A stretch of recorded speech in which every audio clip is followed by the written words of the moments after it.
Obesity ఉన్న వాళ్ళందరిలో కూడా హార్ట్ ప్రాబ్లమ్స్ వచ్చే ఛాన్సెస్ ఉంటుందంటారా సార్? కొంతమందిలో వచ్చే ఛాన్సెస్ అలాగా. ఇప్పుడు ఎట్లా అంటే వేగంగా వెళ్ళి ప్రతి బండి యాక్సిడెంట్ అవుతుందా? వేగం వెళ్ళటం ప్రమాదం కదా. యాక్సిడెంట్ అవుతుందా లేదా అన్న విషయాన్ని పక్కన పెడితే వేగంగా వెళ్ళటం వల్ల నీ వాహనం త్వరగా పాడైపోతుంది, నీకు ఇంధనం మైలేజ్ తగ్గిపోవచ్చు, ప్లస్ నీ వల్ల ఇతరులకి ప్రమాదం కావచ్చు. సేమ్ థింగ్ ఇక్కడ కూడా. సో అయితే మళ్ళీ చూసుకుందాం అలాంటిది ఎక్కువైపోయినాయి ఇప్పుడు. అయితే మళ్ళీ చూసుకోవటానికి ఎస్ హాస్పిటల్స్ ఉన్నాయి, స్పెషలిస్టులు ఉన్నారు. బట్ ఆ తర్వాత మీరేమంటారు?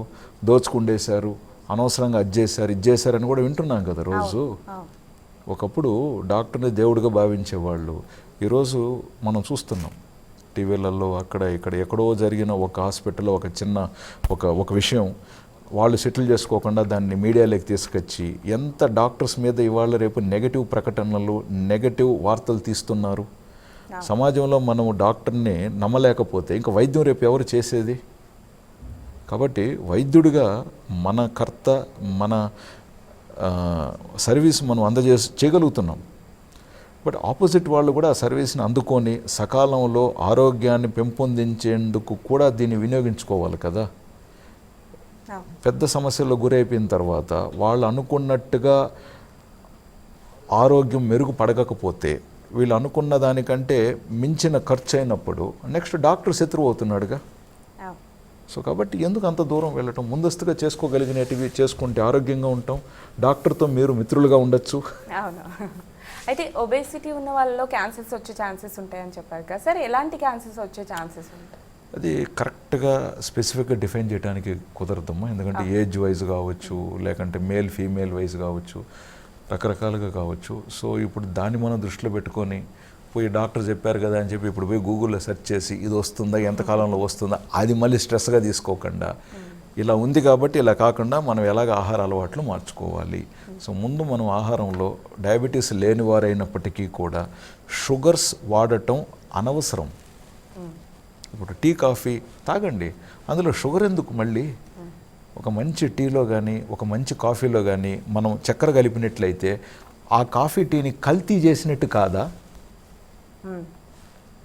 ఆలోచించండి. మనకు టీ కాఫీ భారతదేశంలో అలవాటైనప్పుడు నిజంగా మనం పంచదార కలిపి స్టార్ట్ చేసామా? 200 ఏళ్ల క్రితం, 100 ఏళ్ల క్రితం. ఇటీవల కదా 34. అయితే కొంతమంది షుగర్ కాదు నేను బెల్లం వేసుకొని తాగుతాను నాకేం రాదు అంటారు కదా సార్, ఇది ఎంతవరకు సంతోషం? 70 ఏళ్ల క్రితం బెల్లం ఎలా తయారు చేశారు, 20 ఏళ్ల క్రితం బెల్లం ఎలా తయారైంది, ఈనాడు బెల్లం ఎలా తయారు చేస్తున్నారు అని చూస్తే మీకే అర్థమవుతుంది. ఆలోచించాలి. కాబట్టి అన్నిటినీ మీకు అనుకూలంగా అన్నిటిని మార్చేసుకొని ఇది పర్వాలేదు, నేను ఇప్పుడు డాక్టర్ వైట్ షుగర్ వద్దన్నాడు కాబట్టి నేను బెల్లం తింటాను, నేను బ్రౌన్ షుగరే తింటాను, అక్కడ చైన్ బ్రేక్ చేయాలి.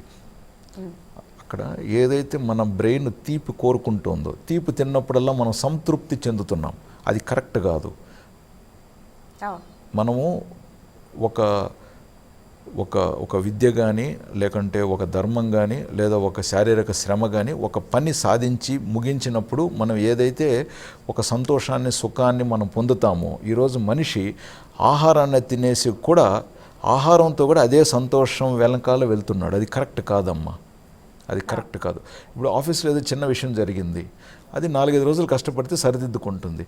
బట్ ఈలోపే బయటకు వచ్చేసి ఒక పలానా సాఫ్ట్ డ్రింక్ తాగేయటం, పలానా బర్గర్ తినేయటం, పలానా ఫ్రైడ్ చికెన్ తినటం, లేదా పలానా బజ్జీలు తినేయటం, లేదా రాత్రికి వెళ్ళి బిర్యానీ, లేదా రాత్రి ఒక పార్టీ చేసుకోవటం, సంతృప్తి సుఖాన్ని పొందటం. సో అది రేపు వ్యసనం అయితే ఎటు దారి తీస్తుంది? ఇది అనారోగ్యం. అది ఆలోచించాల్సింది.